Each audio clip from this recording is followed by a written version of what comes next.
Sem Renata Kosec, županja občine Domžale.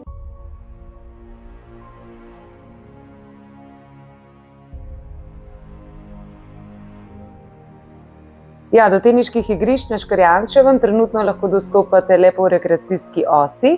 V občinskem prostorskem načrtu je začrtan koridor cestni, tako da moramo prvo pridobiti ustrezna zemljišča in potem nadaljevati z aktivnostmi, da postavimo cesto ob večstanovanjskih objektih do Škarjančevega.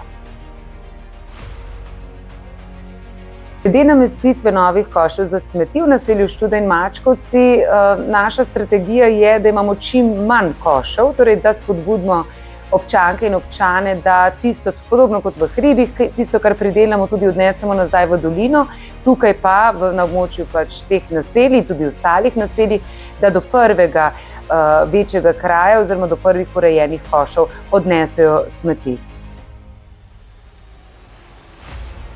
Zavedamo se, da se sploh Domžale, glede na to, kakšna je pozidava, tudi poleti zelo ogrevajo.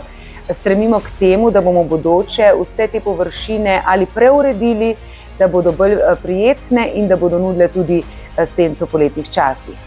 Naše veliko makadam parkirišče bo čez leta preurejeno v res lepo zeleno oazo z vodnimi elementi in to ne ostane presenečenje.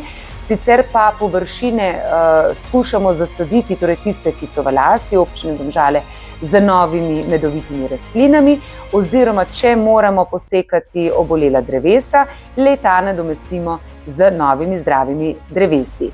Če spomnimo na bukve, ki smo jih mogli odstraniti v parku Univerzale, ravno v teh dneh tam nameščamo nove klopi, tako da vse vabim, vse občanke in občane ter tudi druge obiskovalce mesta, da pridejo pogledati moderni klopci, ki sta nastali iz lesa teh padlih bukev.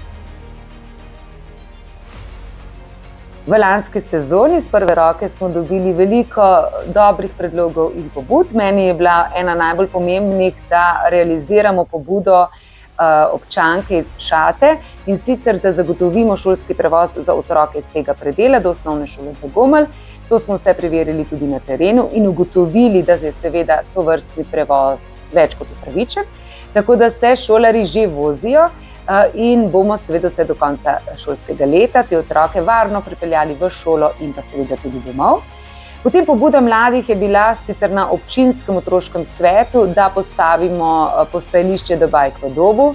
To smo seveda skupaj tudi realizirali in me veseli. Širimo pa tudi The Bike postajo in sicer v Študo in pa v Ihan. To boste pa še več lahko spremljali ob Evropskem tednu mobilnosti v mesecu septembru. In pa še pobude za namestitev klopi ob Kamniški Bistrici. 2 smo namestili na Škarjančevem, 1 pa v Pasjem parku na Viru. Tako da nadaljujemo z realizacijo ostalih predlogov in pobud.